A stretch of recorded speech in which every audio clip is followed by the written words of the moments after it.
In Jesus' mighty name we pray. Amen. Almighty Father, our Redeemer and our King, we are very sure that your coming is very much near. And as we've heard in the special number, one thing is to know that you are coming. Either we sing it or we preach it or we hear it. And that is to be ready to go with you. Lord, I'm praying the message you want to speak to us this morning. Let this message wake up all of us from our slumber in Jesus' name. Amen.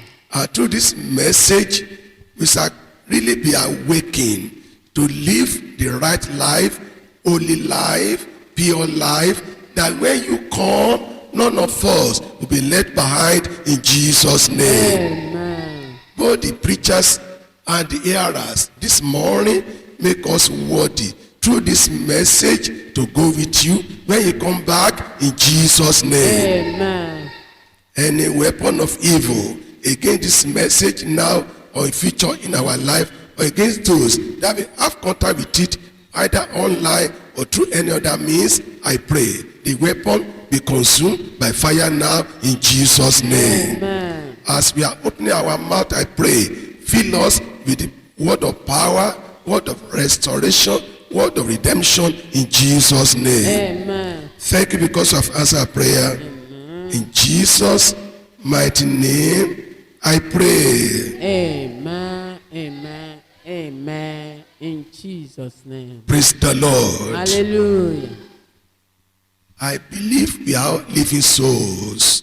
Mo gbàgbọ́ pé alààyè ọkàn ní gbogbo wa. If you are a living soul, Torí náà tó bá jẹ́ alààyè ọkàn, please rise up and shout 3 hallelujahs unto the Lord. yá dìde ká sí hallelujah mẹ́ta sí Ọlọ́run. 3 go. Hallelujah! Hallelujah! Hallelujah! Amen. Amen. Please be seated. Ẹ jẹ́ ká jókòó. In Matthew chapter 25, Nínú ìwé ìrere ti Mátíù orí ìkarùndínlọ́gbọ̀n verses 31 to 33. láti ẹsẹ̀ ìkọkànléníọgbọ̀n dé ìkẹtàléníọgbọ̀n. Matthew 25, 31 to 33. Ìwé ìrere ti Mátíù orí ìkarùndínlọ́gbọ̀n ẹsẹ̀ ìkọkànléníọgbọ̀n dé ìkẹtàléníọgbọ̀n. When the Son of Man shall come in his glory and all the holy angels with him, then shall he sit upon the throne of his glory.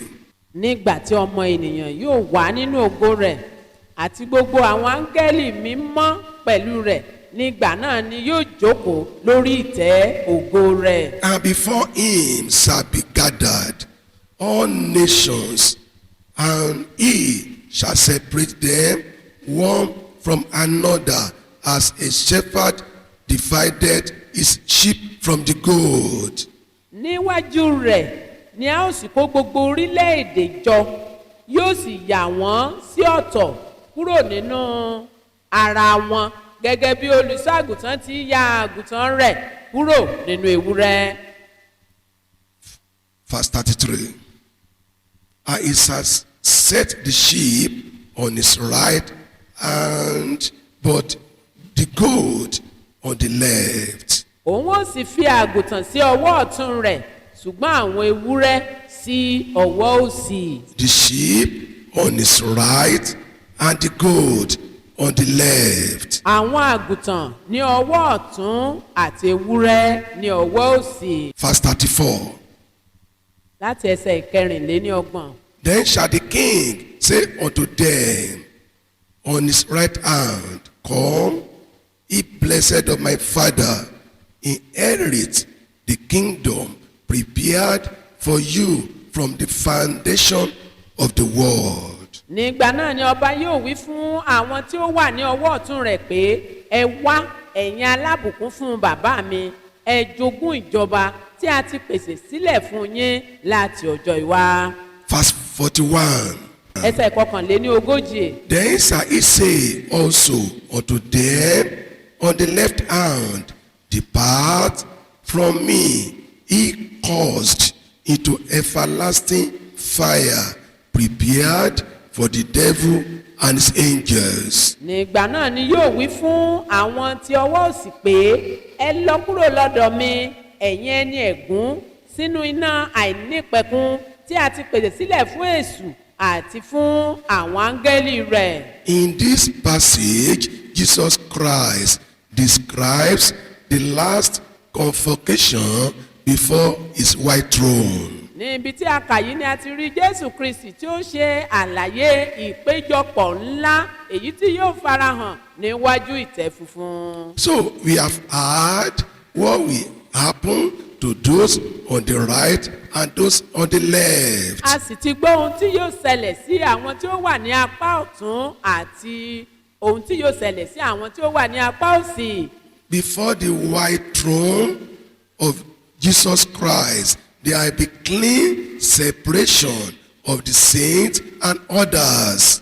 níwájú ìtẹ́ funfun ti ìdájọ́ ti jésù kristi a ó ya àwọn mímọ́ kúrò lára àwọn tó kù. And the others are those who had rejected the offer of salvation. àwọn tó kù yìí ni àwọn tí ó ti kọ ìpè sí ìgbàlà. The backsliders, àwọn apadà sẹ́yìn the false Christians, àti àwọn kìrìsìtẹ́nì èké. carnal Christians, àwọn kìrìsìtẹ́nì tí ó wà ní ìpele ti ara. worldly Christians, àwọn kìrìsìtẹ́nì tí kò sí ní ojú ìṣe. unclean Christians, àwọn kìrìsìtẹ́nì tí kò jẹ́ mímọ́. modern day Christians, àwọn kìrìsìtẹ́nì tí òde ìwòyí. disobedient Christians, àwọn tó pera wọn ní kìrìsìtẹ́nì ṣùgbọ́n tí wọ́n jẹ́ aláìgbọràn. seasonal Christians, àwọn kìrìsìtẹ́nì agbọ́jọ́ ọdún yọsọ. ceremonial Christians, àwọn kìrìsìtẹ́nì tó jẹ́ ní ìgbà ayẹyẹ là ń rí wọn. those church goers without possessing Christ. àwọn tó ń lọ sí ilé ìjọsìn láì jẹ́ wípé wọ́n ní kristi. They will all be gathered together with unbelievers. gbogbo wọn yóò wà níwájú àwọn mímọ́. The saints will sit with Jesus Christ in his throne to judge the unbelievers and the other people we mentioned. àwọn mímọ́ yóò darapọ̀ mọ́ kristi láti ṣe ìdájọ́ àwọn ẹlẹ́ṣẹ̀ tí a dárúkọ wọ̀nyí. We are sitting with Christ in the white throne to judge all the unbelievers. àwọn mímọ́ yóò darapọ̀ mọ́ kristi lórí ìtẹ́ rẹ̀ láti ṣe ìdájọ́ àwọn aláìgbàgbọ́. And we are judging the Christians that missed rapture and the first resurrection. àwọn tí a ó ṣe ìdájọ́ fún yìí láàrin wọn náà ni a ó ti rí àwọn kìrìsìtẹ́nì tí wọ́n jábọ́ kúrò ní ìpele ìgbàsókè tàbí tí wọn kò lè jíǹde ní àjíǹde àkọ́kọ́. This other category, because their names are not found in the book of life, they will be cast into the lake of fire. gbogbo àwọn tí a ó ṣe ìdájọ́ fún yìí a ó rí wípé kì yóò ṣe orúkọ wọn nínú ìwé ìyè nítorí náà a ó kó wọn lọ sí àdágún iná. As written in Revelation verse 20 verse 15. bí a ti kọ sínú ìwé ìfihàn orí 20 ẹsẹ̀ 15. Note it in your Bible, it's not my word. ẹ jẹ́ kí a yẹ̀ wò nínú bíbélì wa. Revelation 20 ìwé ìfihàn orí 20 verse 15. ẹsẹ̀ 15. And whosoever was not found in the book of life was cast into the lake of fire. bí a bá sì rí ẹnikẹ́ni tí a kò kọ orúkọ rẹ̀ sínú ìwé ìyè a sọ ọ́ sínú adágún iná. For those who may not understand enough, your names are registered in the book of life the very day you become a genuine Christian and renounce your association and loyalty with the world and Satan. ní ọjọ́ tí ọmọ ọlọ́run bá sọ wípé mo gba jésù kristi ní olúwa àti olùgbàlà mi tí ó sì bà gbogbo májẹ̀mú tàbí ìpinnu rẹ̀ pẹ̀lú òkùnkùn jẹ́ tí kò sì bá ayé dọ́gba mọ́ láti ọjọ́ náà nítorí tí ó di ọmọ ọlọ́run ní tòótọ́ a kọ orúkọ rẹ̀ sínú ìwé ìyè. That very day you are born into the family of God, into another brand new kingdom. ní ọjọ́ náà gan tí o gba Jésù ní Olúwa àti Olùgbàlà yìí ni a bí ọ sínú ẹbí Ọlọ́run ó sì ti di ara ọmọ Ọlọ́run. You will not be sent to the lake of fire from the white throne judgment. irú ẹni bẹ́ẹ̀ a kì yóò lé kúrò níwájú ìtẹ́ funfun ìdájọ́ Kristi a kì yóò sì rán ọ lọ sínú adágún iná. Rather, we are judging those other people with Christ, and we shall remain with him in the New Jerusalem forever. mọ ipò tí a ó wà gẹ́gẹ́ bí ọmọ Ọlọ́run yìí náà ni a ó darapọ̀ mọ́ Kristi lórí ìtẹ́ ìdájọ́ funfun rẹ̀ láti ṣe ìdájọ́ àwọn ẹlẹ́ṣẹ̀ ní ìgbà náà. lẹ́yìn èyí a ó tún bá Jésù Kristi jọba ní ìjọba ẹgbẹ̀rún ọdún. The question I'm to ask you today is this: where will you go from before the white throne?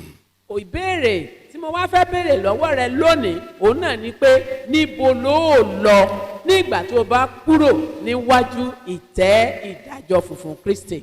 This is the question that God asked me, and I answer him, and he asked me to ask you too. èyí ni ìbéèrè tí Ọlọ́run béèrè lọ́wọ́ mi mo sì dá a lóhùn ó sì wá sọ fún mi pé kí èmi náà béèrè lọ́wọ́ yín. Where will you go from before the white throne? That is the title of the message. níbo ló yà sí níbo ló lọ níbo ló parí ìrìn àjò rẹ sí ní ìgbà tí o bá kúrò níwájú ìtẹ́ funfun ìdájọ́ Ọlọ́run. Are you remaining with Christ in his kingdom forever, or you are going to be sent to the kingdom of Satan, kingdom of darkness, in the lake of fire? ṣé ó darapọ̀ mọ́ Kristi ni nínú ìjọba rẹ̀ àbí ó lọ sí adágún iná nínú ìjọba Sátánì? Where will you go from before the white throne? níbo ló lọ nígbà tí a bá parí ìdájọ́ níwájú ìtẹ́ ìdájọ́ funfun Kristi? At this junction, please, you need to ponder on the following points. ní ìpele yìí a nílò láti ronú jinlẹ̀ lórí àwọn kókó tí a ó mẹ́nu bàyé. I'm giving you certain points, about 5. Ponder on them. a ó fún wa ní kókó 5 tí a ó ronú jinlẹ̀ lé lórí. Leave here, go back home, go and pray through. Let God speak to you. nígbà tí o bá délé lórí ìwàásù yìí gbàdúrà gbàlàjà kí o sì lè mọ ohun tí o ṣe. The first point is a question like, is your name still in the book of life? ìbéèrè kínní kókó kínní ó dàbí ìbéèrè òun náà ni wípé ṣé orúkọ rẹ tó sì wà nínú ìwé ìyè. Are you very sure? Is your name still in the book of life? ǹjẹ́ ó dá ọ lójú pé orúkọ rẹ sì wà nínú ìwé ìyè síbẹ̀? That is, if really your conversion, salvation is genuine. èyí ni wípé tí ìgbàlà rẹ nígbà tí o fẹnu jẹ́wọ́ Jésù Kristi ní Olúwa àti Olùgbàlà rẹ tí ó bá jẹ́ èyí tí ó dájú, ṣé orúkọ rẹ sì wà nínú ìwé ìyè síbẹ̀? Is your name registered in the book of life? ǹjẹ́ a kọ orúkọ rẹ sínú ìwé ìyè? Or perhaps like a prodigal son. Maybe when you came back to Jesus Christ with total conviction, you make restitution, and your name have been registered in the book of life. gẹ́gẹ́ bí ọmọ onínàkúnà bóyá o ti ṣìràn lọ o ti wá padà wá bí ọmọ onínàkúnà bí bàbá rẹ ti gbà á padà nígbà tí ó ṣe àtúnṣe ìwọ náà lè ṣe àtúnṣe tí orúkọ rẹ yóò fi wà nínú ìwé ìyè. Take on it. ronú jinlẹ̀ lórí èyí. Is your name still in the book of life? ǹjẹ́ orúkọ rẹ sì wà nínú ìwé ìyè síbẹ̀? I pray my God will speak to you on this point personally in Jesus' name. a gbàdúrà kí Ọlọ́run kí ó bá ẹnì kọ̀ọ̀kan wá sọ̀rọ̀ sí i lórí kókó yìí ní orúkọ Jésù àmín. Point number 2. kókó kejì. Was your name formerly registered in the book of life, but now it's not there? kókó kejì ni wípé ǹjẹ́ a ti kọ́kọ́ kọ orúkọ rẹ sínú ìwé ìyè ṣùgbọ́n ní ìsìn kò sí i níbẹ̀ mọ́? Your name was formerly there, a ti kọ orúkọ rẹ síbẹ̀ tẹ́lẹ̀. and even you have had conviction, you have dreamt, Jesus has spoken to you You are sure that your name was there. ó ti ní ìdánilójú ó ti rí àmì Jésù fúnra rẹ̀ ti bọ́ sọ̀rọ̀ ó sì ti mọ̀ dájú pé orúkọ rẹ̀ wà nínú ìwé ìyè tẹ́lẹ̀. But now, your name is no more there. ṣùgbọ́n ní ìsìn kò sí orúkọ yìí níbẹ̀ mọ́. You can sense it. When you begin to fear, you fear this, you fear this, you fear that, and you are no more having peace of mind. Your name is no more there. ìwọ náà ti bẹ̀rẹ̀ sí ní ìmọ̀lára o ti ń bẹ̀rù èyí bẹ̀rù tọ̀hún o ti ń ní ìjayà àti ìpòrúru èyí fi hàn wípé orúkọ rẹ kò sí níbẹ̀ mọ́. When you are becoming restless and unnecessary hot temper, unnecessary defensive, your name is no more there. nígbà tí o bá wà ní ìpele ìkanra tí ẹ̀rù ń bà ọ́ tí o ń jàyà lólo tí o ní ìfọkànbalẹ̀ mọ́ ara rẹ kò lélẹ̀ nínú ara rẹ mọ́ orúkọ rẹ kò sí nínú ìwé ìyè. When those things that God hates, you are now loving such. When those things God says you should not do, you are now doing it. Don't deceive yourself. Your name is no more there. ní ìgbà tí ó bá jẹ́ ohun tí Ọlọ́run ti sọ fún ọ tẹ́lẹ̀ pé kó o má ṣe tí ìwọ náà sì ti ń sá fún tẹ́lẹ̀ ṣùgbọ́n nísìn ó wá rọ̀ ọ́ lọ́rùn láti ṣe ó ń ṣe é láì mira inú rẹ̀ ń dùn sí ohun tí Ọlọ́run ò fẹ́ òun gan ló mú inú rẹ̀ dùn orúkọ rẹ̀ ò sí nínú ìwé ìyè. Point number 3. What did you do that blotted your name from the book of life? kókó kẹta kí lohun náà gan tí o ṣe tó mú kí a pa orúkọ rẹ rẹ́ nínú ìwé ìyè. What junction have you arrived? What did you do there that your name had been removed from the book of life? oríta wo ló dé tí o ṣe ohun kan tàbí òmíràn èyí tí ó mú kí a mú orúkọ rẹ kúrò nínú ìwé ìyè. The very day your name was removed from the book of life, you feel temporarily moody. Your spirit is down. You are not happy. But when you continue living that life, you are now happy because the conscience is becoming dead. nítorí pé ní ìgbà tí o kọ́kọ́ ní ìmọ̀lára wípé ó dàbí pé orúkọ rẹ kò sí nínú ìwé ìyè mọ́ ara rẹ wálẹ̀ ẹ̀rù bà ẹ́ ó gbọ́n jìnnìjìnnì ṣùgbọ́n àwọn ohun tí ò ń ṣe ni ó dùn mọ́ ọ síbẹ̀ ó sì tẹ̀síwájú kí ni ó mú orúkọ rẹ kúrò nínú ìwé ìyè. You must reflect back now. Here this morning, what did you do that blotted your name from the book of life? ó yẹ kó wá sí ìrántí rẹ lówùúrọ̀ bí o ti wà níhìn lónìí níwájú Olúwa ohun náà tí o ṣe èyí tí ó mú kí a pa orúkọ rẹ rẹ́ kúrò nínú ìwé ìyè. My God will remind you this morning so that you can make amend of your ways in Jesus' name. Ọlọ́run yóò rán ọ létí ní òwúrọ̀ yìí tó bẹ́ẹ̀ tí ó fi lè ṣe àtúnṣe kí orúkọ rẹ kó lè padà sínú ìwé ìyè. Number 4. ìkókó kẹrin. If your name have been blotted from the book of life, are you ready to repent and make restitution now for your name to be registered in the book of life? nígbà tí o ti wá ní ìmọ̀lára yìí o kókó kẹrin ni pé ǹjẹ́ o wá ṣetán láti ronúpìwàdà láti ṣe àtúnṣe láti padà wá sí ọ̀dọ̀ Ọlọ́run rẹ kí a lè tún orúkọ rẹ kọ sínú ìwé ìyè. Having examined yourself, lẹ́yìn ìgbà tí o ti yẹ ara rẹ wò having reflecting back, tí o sì ti ronú padà sẹ́yìn even God is speaking to you right now. bí Ọlọ́run ti ń bá ọ sọ̀rọ̀ báyìí. This is step you have taken. This is what you have done that make your name to be out of the book of bí life. Ọlọ́run sì ń sọ fún ọ àwọn nǹkan èyí tí ó mú kí orúkọ rẹ kúrò nínú ìwé ìyè. I'm now asking you wá béèrè lọ́wọ́ rẹ.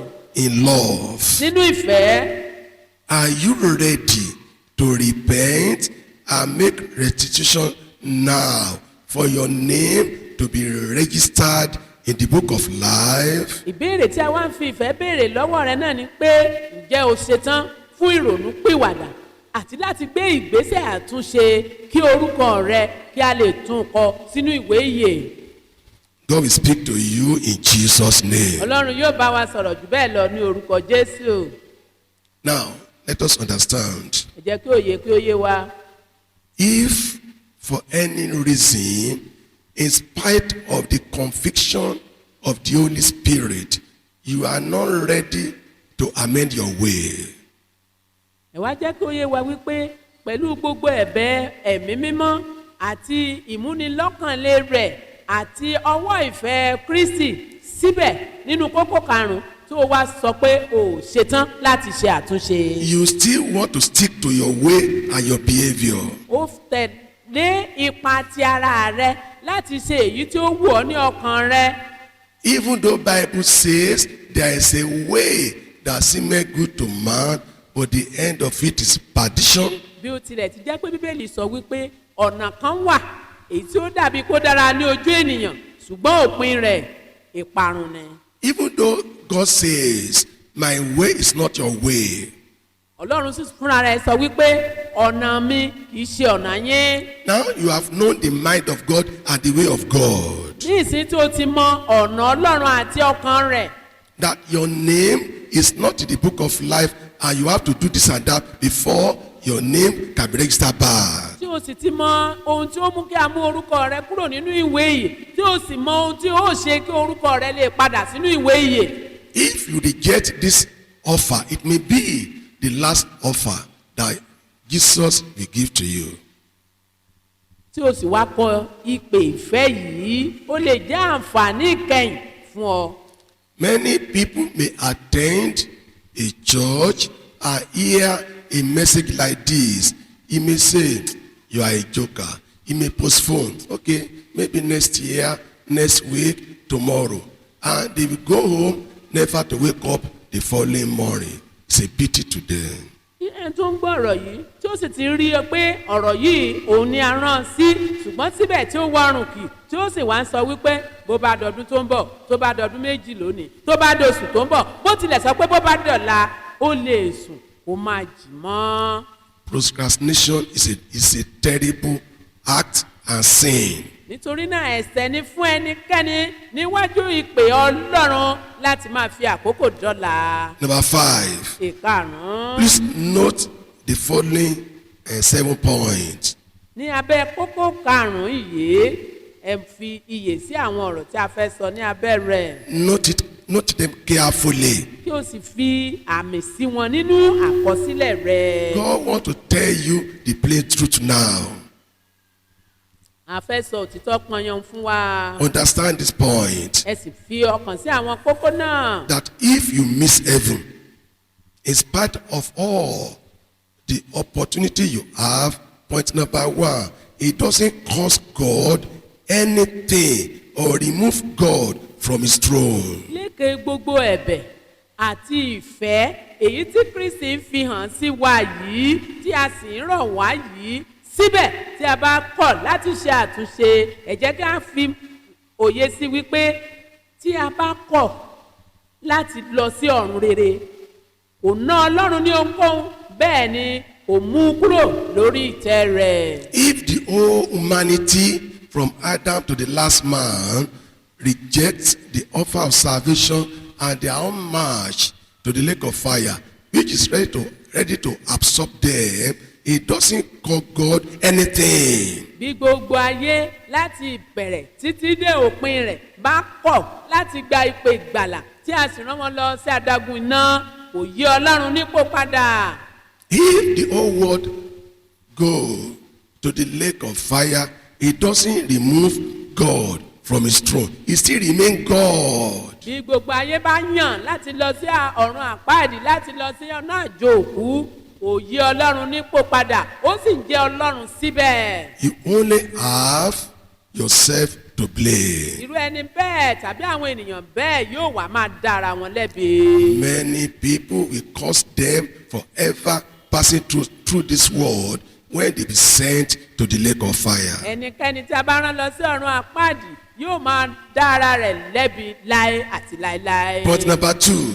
kókó kejìlá bẹ́ẹ̀ ìsọ̀rí karùn-ún yìí. If you miss heaven, your weeping or hearing the final verdict, I never knew you. Depart from me.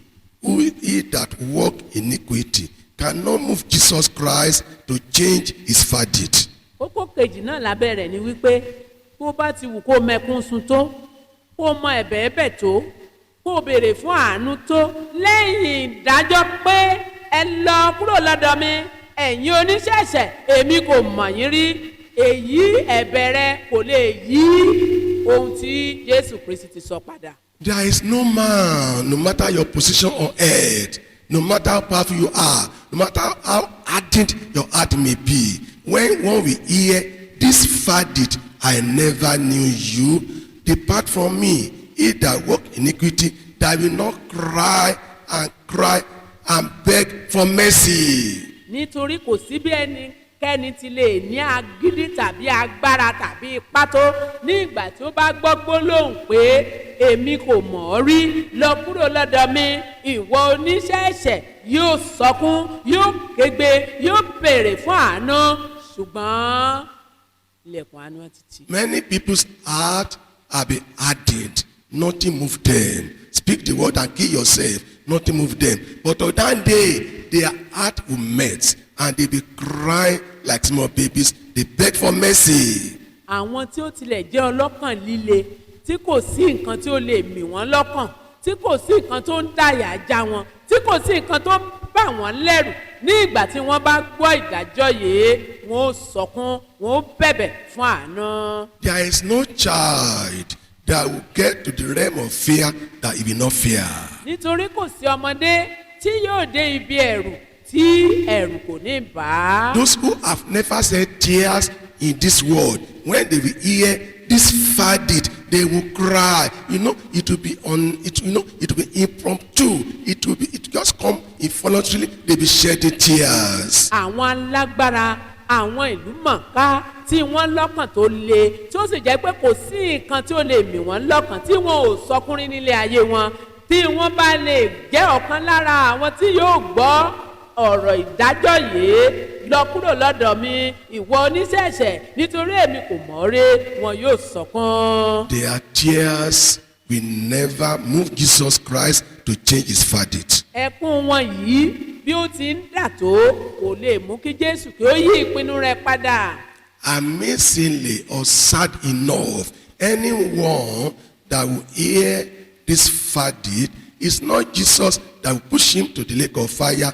Automatically, will lift him from the right throne judgment, throw him to the lake of fire. He doesn't need to give maybe permission. Something is just lift him and dump him in the lake of fire. Lẹ́yìn ìdájọ́ yìí ohun tí yóò gbé olúkúlùkù lọ sí ipò rẹ̀ ó ti ṣe tán kò sí pé a ṣẹ̀ṣẹ̀ ń bẹ̀bẹ̀ tàbí à ń fà tìkọ̀tìkọ̀ tàbí à ń lọ́ra ìgbà tí a bá ti lè gbọ́ ìdájọ́ iṣẹ́ ti ṣe irú ẹni tó ń lọ sí ọ̀run àpáàdì nínú iná àjòkú lọ́gán ni yóò bá ara rẹ̀ níbẹ̀. Point number 3. If you miss heaven, though he will weep for you, God will wipe away our tears while your own tears continue forever. Ẹnikẹ́ni tí ó bá pàdánù ìjọba Ọlọ́run yìí bí ó tilẹ̀ jẹ́ pé àwọn tí ó mọ̀ ara ni bóyá ọkọ bóyá aya bóyá òbí bóyá ọmọ bóyá màmá bóyá bàbá ẹ̀gbọ́n àti tàbí àbúrò tí wọ́n mọ̀ wọn yóò sọkún fún bí ó tilẹ̀ jẹ́ wípé àwọn wà ní ìjọba Ọlọ́run rere síbẹ̀. This is the reason I don't spare my word. I'm telling you the truth of what can send you to hell. Nítorí pé a kò ṣetán láti tan ẹnikẹ́ni, à ń sọ òtítọ́ fún wa ní ìsinyìí, nítorí náà kí a gbọ́. But I cannot force you. Even if I tell my children, do this and they say no, I can't force them, but thank God they are obeying. Gẹ́gẹ́ bí òbí tí a bá sọ fọ́mọ kó ṣe ohun báyìí tí kò sì ṣe àwọn fọ́mọ náà lẹ̀ ni ṣùgbọ́n a dúpẹ́ lọ́wọ́ Ọlọ́run. Because there is no way I will see any of you here, even if you are here with us for a week and I've known you, and I will see you marching to the lake of fire, in spite of the word I've been telling you, I will cry. Lékè gbogbo ọ̀rọ̀ tí a ti ń bá wa sọ yìí, ẹni tó bá wá yàn láti gbọ́ irú ìdájọ́ yìí, ẹni tó bá wà ní ọ̀run rere yóò sọkún fún un nítorí a ti rí wípé kì í ṣe ibi tí ó tilẹ̀ dára fún ọ̀tá ẹni ká má sọ ẹni tó wà ní abẹ́ iṣẹ́ ìránṣẹ́ ẹni. But Bible says, we that are with God, as we are weeping for those who have been marched to the lake of fire, Jesus will turn back and wipe away our tears. àwọn tí ó wá wà ní ìhà ti Jésù bí ó tilẹ̀ jẹ́ pé wọ́n ní ẹnìkan tàbí òmíràn nínú àwọn tí a ṣe ìdájọ́ fún tí wọ́n sì wá ń sọkún àwọn tí a ṣe ìdájọ́ fún yóò máa sọkún àwọn tí ó wà ní ìhà ti Jésù yóò máa sọkún fún àwọn tí ó gba ìdájọ́ ṣùgbọ́n Jésù yóò nu omijé àwọn tí ó wà ní ọ̀dọ̀ rẹ̀ nù.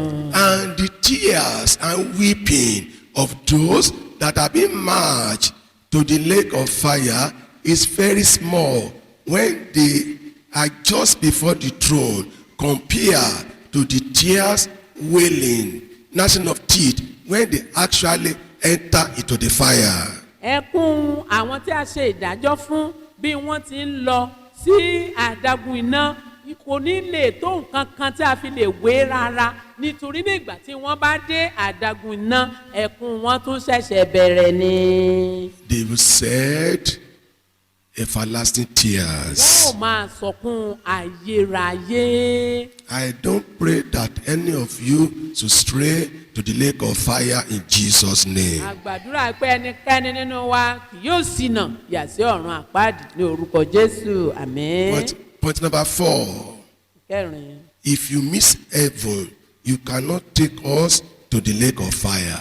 ẹnikẹ́ni tí ó bá pàdánù ìjọba Ọlọ́run kò lè mú ẹlòmíràn lọ́wọ́ lọ sí àdágún iná. You cannot take us to air fire or the lake of fire. kò lè mú ẹlòmíràn lọ sí àdágún iná. You cannot even take your husband, your wife, your children, your parents, even your friend that have done the right thing on earth. You can't take them to the lake of fire. àwọn tí ó ń lọ sí inú adágún iná yìí kò lè mú ẹnikẹ́ni lọ́wọ́ bí ó ti wù kí wọ́n fẹ́ràn ẹni náà tó. Salvation is personal. nítorí orí òjòrí ni ìgbàlà.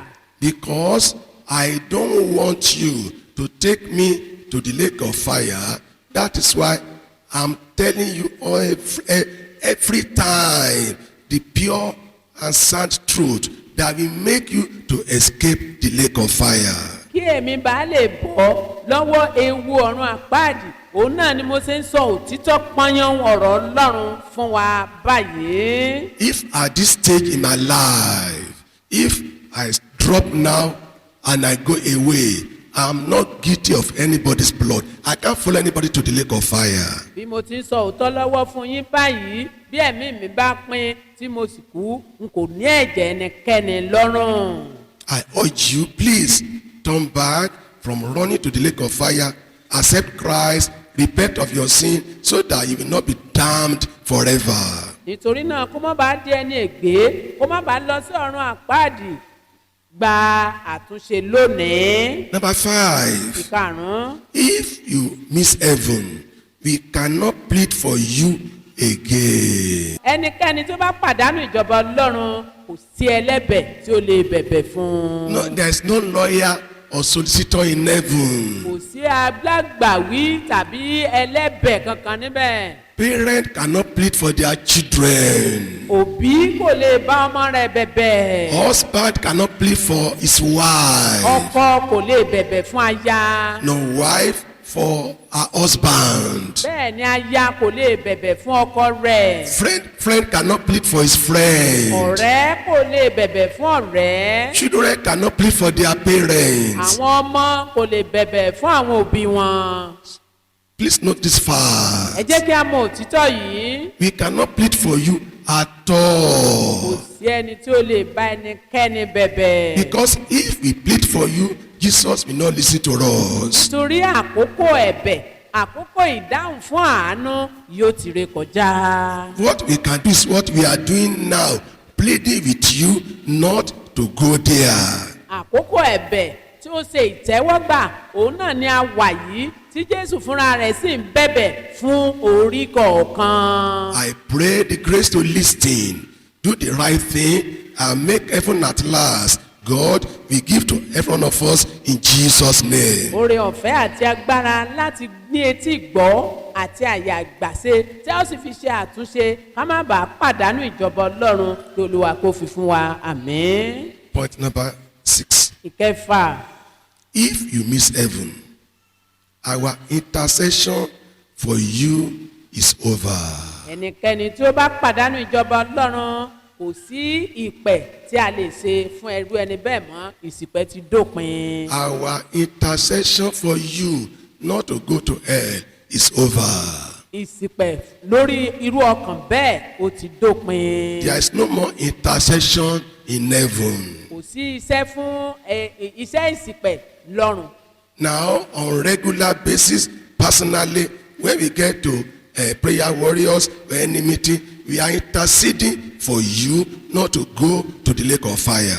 ní àdúrà àdágbà tàbí èyí tí àwọn àṣìpẹ̀ ìjọ ń gbà, gbogbo ọkàn ni a gbé wá sí iwájú olúwa pé kí ẹnikẹ́ni má ṣe pàdánù ìjọba ọlọ́run. When God reveal your life, your way, your attitude, your situation to me, and God is telling me, with this attitude, with this way, you cannot go to heaven, I will wake up, I will pray, I will intercede regularly. bí ọlọ́run ti ń fi ọkàn kọ̀ọ̀kan hàn nínú àwòrán, bóyá oníṣìnà, bóyá oníṣekúṣe, bóyá àgbèrè ni, bóyá panṣágà, bóyá olè, bóyá asọ̀rọ̀ ẹni lẹ́yìn tàbí abatẹnijẹ́, bóyá ọ̀lẹ, bóyá olójú kòkòrò, bóyá ìwà kan tàbí òmíràn ló wà lọ́wọ́ rẹ èyí tí ò ń wù tí ọlọ́run sì fi hàn tí a sì ń gbàdúrà lé lórí kó má bàa lọ sí ọ̀run àpáàdì.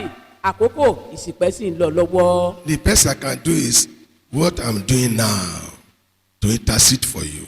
ohun tí a lè ṣe náà ni à ń ṣe lọ́wọ́ yìí, ká máa bẹ̀bẹ̀, ká máa fi ìfẹ́ hàn, ká sì máa gbàdúrà sí ọlọ́run. One night I prayed and God asked me to preach certain message. ọjọ́ kan ni mo gbàdúrà tí ọlọ́run sì ní kí n wàásù yìí. Long years ago. ó ti pẹ́. As I finished the message, a man runs to me and said, Daddy, I'm already in hellfire. I said, how?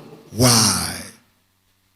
ọjọ́ kan mo ń gbàdúrà ọlọ́run sì fún mi ní ìwàásù kan, bí mo ti parí ìwàásù náà ni ẹni náà wá bá mi pé mo ti rí ara mi ní ọ̀run àpáàdì. mo wá ní báwo ni. I never thought anybody among even the elders then could be guilty of that sin. èmi kò ní èrò tàbí láti mọ̀ bóyá irú ẹ̀ṣẹ̀ bẹ́ẹ̀ ó lè wà láàárín àwọn alàgbà. But he came to me and told me what he has done. nígbà tó wá bá mi tó sì sọ ohun tí ó ṣe. And his wife was not aware.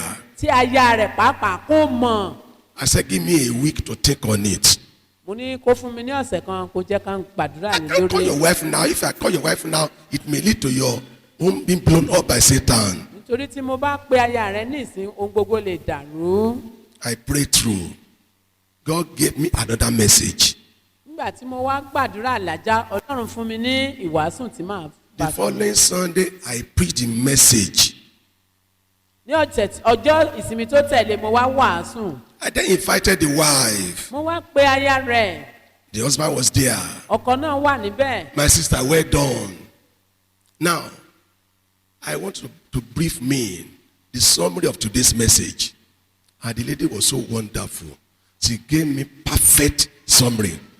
And I told her, that message is for you. And now reveal the secret of the husband unto her. nígbà tí mo wá pè àwọn méjèèjì mo wá pe arábìnrin ìwàásù òní bò lẹ ti rí sí ìjọ yé yín dáadáa olóyè ohun jù kan mí lọ ẹ ṣàlàyé fún mi. ó ṣàlàyé ní tòótọ́ bí mo ti wá sọ fún pé wàásù náà fún ara rẹ̀ àwa fi àṣírí tí ọkọ rẹ̀ fi pamọ́ hàn fún un. She exclaimed and bowed down and wept for almost 30 minutes. ó pariwo ó sì fi orí rẹ̀ sísàlẹ̀ fún bí 30 ìṣẹ́jú. The husband wanted to touch her, say, leave her, let her shed the tears, let her emotion subside before we touch her. ọkọ rẹ̀ fẹ́ fọwọ́ kàn láti máa bẹ̀ ẹ́ ṣùgbọ́n mo ní kó mọ́wọ́ kúrò kó má fọwọ́ kàn jẹ́ kí ó tú ọkàn rẹ̀ jáde sí olúwa. When her emotion subside, she raised up her head, she looked at her husband, she said, I forgive you. ní ìgbà tí ara rẹ̀ balẹ̀ ó gbójú sókè ó sì wo ọkọ rẹ̀ ó sì sọ pé òun dáríjì í. Now, if when I preach the message, the husband snub the message, tí ó bá jẹ́ pé nígbà tí mo wàásù ni ọkọ fi ọwọ́ gbá ìwàásù náà dànù. or if the wife, when I called her and I told her to forgive the husband, say, Daddy, no way, me, remove J, I want to deal with this man. She will do it. tí aya náà nígbà tí mo pè é kóun náà sọ wípé kò sí ohun tó ń jẹ́ ìdáríjì fún irú ẹ̀ṣẹ̀ bẹ́ẹ̀. Now they have left the church. They may now go to a church where the pastor there may say, that doesn't matter, forget about it. ní ìsìn wọn ti kúrò níhìn bóyá wọn wá wà nínú ìjọ tí wọn kò ti lè wàásù irú bẹ́ẹ̀ fún wọn. But thank God the two of them, when they were here, they discovered the truth, they embraced the truth, and they continue in that way. ní ìgbà tí wọ́n wà níhìn tí wọ́n gbọ́ òtítọ́ wọ́n gba òtítọ́ wọ́n sì ń ṣe òtítọ́. So, brethren, ará I can intercede for you now very many times and shed tears because of you. mo lè gbàdúrà mo lè ṣìpẹ̀ ní ìsìn nítorí rẹ̀. But once I see you before the white throne judgment and have had the verdict against you that go to the lake of fire, I can't intercede for you again. ṣùgbọ́n lẹ́yìn ìdájọ́ yìí pé lọ kúrò lọ́dọ̀ mi ìwọ oníṣẹ̀ṣẹ̀ èmi kò mọ̀ rí kò sí ẹnikẹ́ni tí ó lè ṣìpẹ̀ fún ẹlòmíràn. Please repent now. nítorí náà ká ronúpìwàdà báyìí. You don't know tomorrow. nítorí tí a kò mọ ohun tí yóò ṣẹlẹ̀ lọ́la. There is nobody that can bear the fire, the heat, the torment of the lake of fire and be comfortable. nítorí kò sí ẹni tí ó lè fi ara da iná ooru ọ̀run àpáàdì kí ó wà ní ìrora. Point number 7. ìkeje. If you miss heaven, tí o bá pàdánù ìjọba ọlọ́run. forever we will be separated. títí láéláé títí ayérayé ni ìyapa yóò wà láàrin wa. Forever títí láéláé. we are separated. a ti wà ní ìyapa. We cannot see face to face again. a kì yóò lè ríra wa mọ́. If any of the husband or wife should be before the white throne judgment, and he or she is marched to the lake of fire, himself or the wife will never see themselves again. ẹnikẹ́ni tí a bá ti yà nípa kúrò bóyá lọ́dọ̀ ọkọ tàbí aya lọ́dọ̀ òbí tàbí ọmọ tí ó sì lọ sí ọ̀run àpáàdì tàbí iná àjòkú kì yóò lè rí ẹni tí ó wà ní ọ̀run rere. When the parents and their children are separated before that white throne judgment of Christ, there is final separation no matter the love they have for one another. kò sí bí òbí àtọmọ ti lè fẹ́ràn ara wọn tó kò sí bí ọkọ àtaya ti lè fẹ́ràn ara wọn tó tí àwọn méjèèjì kò bá ti jọ wà ní ìhà Kristi tí ẹnìkan wà ní ìhà Kristi tí ẹnìkejì sì lọ sí adágún iná wọn kò lè rí ara wọn mọ́. Now, I love you so much. I don't want you to go there. nítorí pé mo ní ìfẹ́ yín púpọ̀ n kò sì fẹ́ kí ẹnikẹ́ni tó lọ sí adágún iná. And that does not mean if you reject all I'm telling you, we will not be forever separated from the throne and before the throne of grace. pẹ̀lú gbogbo ìfẹ́ yìí ẹnikẹ́ni tí kò bá gba ìpè ìfẹ́ ti Ọlọ́run yìí tí ó bá ti lè kùnà ìjọba Ọlọ́run ìyapa náà ó jẹ́ títí ayérayé. If we parted here today, tí a bá kúrò níhìn lónìí. once we are still living, nígbà tí a sì wà lórí ilẹ̀ alààyè. we are meeting again a tún pàdé ara wa. Tuesday or Thursday or Sunday. a tún pàdé ní ọjọ́ ẹ̀kọ́ bíbélì a pàdé ní ọjọ́ ìsọjí Thursday. Or Friday Fiji. tàbí nínú ìsọ̀rù ní ọjọ́ Jímọ̀. I can even call you. I chat with you if I fail to get across to you. a lè pera wa bẹ́ẹ̀ ni a lè sọ̀rọ̀ fi ọ̀rọ̀ ránṣẹ́ sí ara wa. But when the separation is before the white throne of Christ, there is total separation. ṣùgbọ́n ìyapa ti iwájú ìtẹ́ funfun Kristi ìdájọ́ ti Kristi yìí ó jẹ́ ayérayé. If husband and wife, any of them dies and there is temporary separation. A day is coming, they are meeting again in this convocation before the white throne judgment.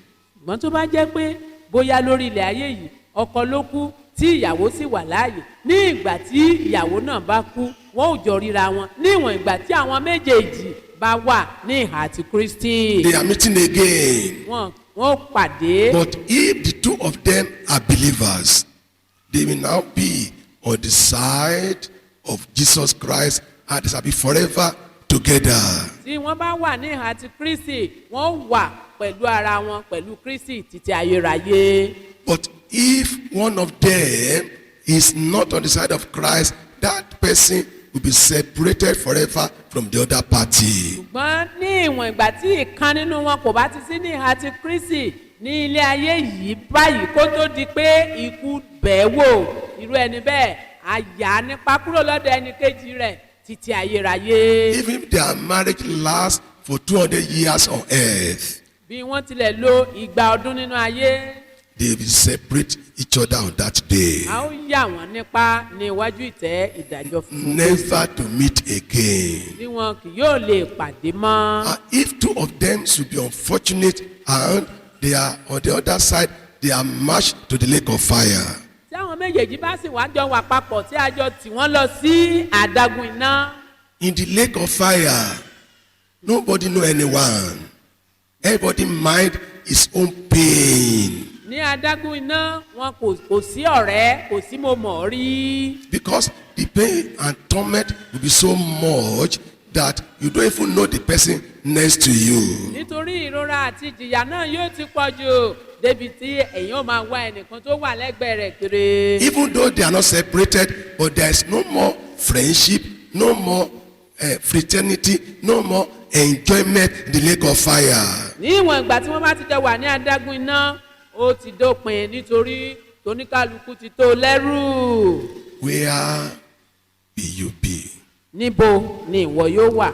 By the special grace of God, nípa oore ọ̀fẹ́ ńlá ti Ọlọ́run. I have declared to you this morning mo sọ òtítọ́ fún yín ní òwúrọ̀ yìí. what God asked me to declare to you. ohun tí Ọlọ́run ní kí n sọ fún yín.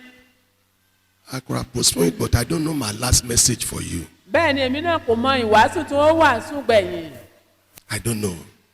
But this may be my last message. Please, you have to do the right thing so that we are meeting never to part no more on the side of nítorí Christ. náà tí a bá ti ṣe àtúnṣe tí a sì wá sí ojú ọ̀nà ìfẹ́ pípé ti Kristi bí a bá tilẹ̀ pa wá lára dà kúrò ní ayé yìí a ó pàdé ní ìhà ti Kristi. And if it's not my last message, I'm still coming back. I'll still tell you some other truths that can take you to heaven. tí kì í bá sì ṣe ìwàásù tó gbẹ̀yìn wọ́n sì tún padà wá láti tún sọ òótọ́ fún yín sí i. But one thing I'm urging you this morning, ṣùgbọ́n ohun tí mò ń sọ fún yín lówùúrọ̀ yìí I place before you òun náà ni mo fi síwájú yín yìí. eternity in the lake of fire and eternity with God. ayérayé pẹ̀lú Kristi àti ayérayé nínú adágún iná. In the song we render, in 311, nínú orin tí a kọ orin okòóléníọ̀ọ́dúnrún-ó-dín-mẹ́sàn-án the last stanza, ẹsẹ̀ tó gbẹ̀yìn that is stanza 3. ẹsẹ̀ kẹta. Then we submit to never part again. Our toil will then be over. We will lay our bodies down at Jesus' feet and rest forevermore. nígbà náà la ó pàdé láì pínyà mọ́ wàhálà wa yóò tán ìjàkadì wa yóò dẹ́kun lẹ́sẹ̀ rẹ̀ a ó sinmi títí láé. When you live here, will your suffering be over? nígbà tí o bá fi ìhín sílẹ̀ ṣé wàhálà rẹ yóò dópin. Will your pain be over? ṣé ìrora rẹ yóò dópin. Take on it now. ronú lórí èyí. Nobody knows tomorrow. kò sẹ́ni tó mọ ọ̀la o. Jesus may come before tomorrow morning. ikú lè dé kó tó di ọ̀la. Jesus may come. jésù sì lè dé. And death may come. ikú lè dé bẹ́ẹ̀ ni jésù lè dé. We are not the owner of our life. òun nítorí pé òun ni ó ní ayé wa. Now we have seen pastors on the pulpit. He didn't finish his message. He dropped and died. He may not be a sinner. His time has come. a ti rí olùṣọ́ àgùntàn tó wàásù lọ́wọ́ tó sì ṣubú lulẹ̀ tí ó kú kì í ṣe pé ó hù bẹ́ẹ̀ ṣùgbọ́n àkókò rẹ̀ ló dópin. When your time comes, you cannot extend it for a second. ní ìgbà tí àkókò ẹnikẹ́ni bá dé kò lè tẹ̀síwájú kọjá àkókò náà. Please watch. nítorí náà ká kíyèsára. ká Watch. kíyèsára. Where will you be? níbo ni ìwọ yóò wà? Bow down your head. jẹ́ ká tẹríba. Reflect this morning. kí a sì ṣe àyẹ̀wò àwọn kókó wọ̀nyí. Is your way right before God? jẹ́ ọ̀nà rẹ ó tọ́ níwájú olúwa. Are you doing the will of God? jẹ́ ó ń ṣe ìfẹ́ ọlọ́run bí? Are you very sure that if Jesus asked for your life now and you drop and died, are you sure you are going to meet God in heaven? bí ikú bá kàn ọ́ kú báyìí ǹjẹ́ ó dá ọ lójú pé ó bá Jésù pàdé? What is that thing you are doing and you love and it's taking you to hell? kí ni òun náà tí ó ń ṣe tí ó nífẹ̀ẹ́ sí tí ó rọ̀ mọ́ tí ó dì mọ́ tipẹ́tipẹ́ síbẹ̀ tó jẹ́ ọ̀nà sí ìparun fún ọ? There is still time for you this morning. oore ọ̀fẹ́ ńlá sì wà fún wa ní òwúrọ̀ yìí. Remember the arm robber on the ẹ cross. jẹ́ ká rántí olè orí àgbélébùú. It remains few hours for him to die. ó kù bí wákàtí méjì fún kó kú. But they called unto Jesus wọ́n Christ. ó pe Jésù Kristi. He confessed his sin. ó sì jẹ́wọ́ ẹ̀ṣẹ̀ rẹ̀. He handed over his life unto ó sì Christ. fi ayé rẹ̀ lé Kristi lọ́wọ́. And he told him, Jésù sọ fún un. Lord, remember me in your ó kingdom. sọ fún Jésù pé rántí mi ní ìjọba rẹ. Jesus told him, Jésù wá dá lóhùn. Verily, verily, I say unto you, today you are meeting me in ó ní paradise. lónìí ni ìwọ pàdé mi ní paradíṣe. If armed robber that steal, that kill, that committed criminal activity to the point of death could see the grace and is now in paradise, how much more you have been hearing this message for years, for weeks, for times, but have you not repented? If you have not repented, that armed robbers will challenge you on that day. ní ìgbà tí olè adigunjalè tó ń pani tó ṣe oríṣiríṣi lòdì sí orílẹ̀-èdè rẹ̀ síbẹ̀ tó rí àánú gbà nítorí pé kò tí ì kú ní ipò nìwọ ò wá yọjú sí ní ìgbà tí o gbọ́ tí o kò sì ṣe ní ìgbà tí o bá dé ọ̀run àpáàdì adigunjalè yóò máa sọ fún ọ wípé òkòkò. Mary Magdalene has 7 terrible demons. When she met Jesus Christ, she surrendered all unto Christ. Today, she's in paradise. Maria Magdalene pẹ̀lú gbogbo ẹ̀mí búburú tó ní ìgbà tí ó yọ̀ǹda fún Jésù Kristi lónìí ó wà ní paradíṣe. Yours is just the spirit or demon of anger. ìwọ ẹ̀mí àìmọ́kan ṣoṣo ló ní o bóyá tójú kòkòrò bóyá ti panṣágà Demon tàbí of ẹ̀mí lying. tàbí ẹ̀mí irọ́. Only one demon. ẹ̀mí àìmọ́kan ẹ̀mí àjẹ́ You kan have. ni o ní. And you are bragging. o sì tún ń sakọ. You are adding in your heart. ó ń fi ọkàn rẹ pamọ́ fún ẹni tó ní. On that ní day, ọjọ́ náà. Mary Magdalene will rise up and tell you and say, I have 7 demons, I surrender. Why can't surrender? Only one demon. èéṣe tí ìwọ ò fi jọ̀wọ́ ẹ̀mí kan àìmọ́ tó ní fún Ọlọ́run méje lòun ní òun sì dá a sílẹ̀ òun wà ní ọ̀run rere. Rahab the harlot, Ráhábù panṣágà. her business was prostitution. iṣẹ́ tiẹ̀ náà ni kó máa ṣe ìṣekúṣe panṣágà àti àgbèrè papọ̀. Through meeting of the spies of Israelites, 2 spies, ṣùgbọ́n nítorí pé ó fi àwọn amí méjì Ísírẹ́lì pamọ́. she saw the glory of God upon them. orí àmì Ọlọ́run lára wọn. She vowed to close that business and never to go back to it again. bẹ́ẹ̀ ni ó palẹ̀kùn iṣẹ́ panṣágà rẹ̀ dé. On that ní day, ọjọ́ náà she will rise against you. yóò dìde lòdì sí ọ. I close my business because of heaven.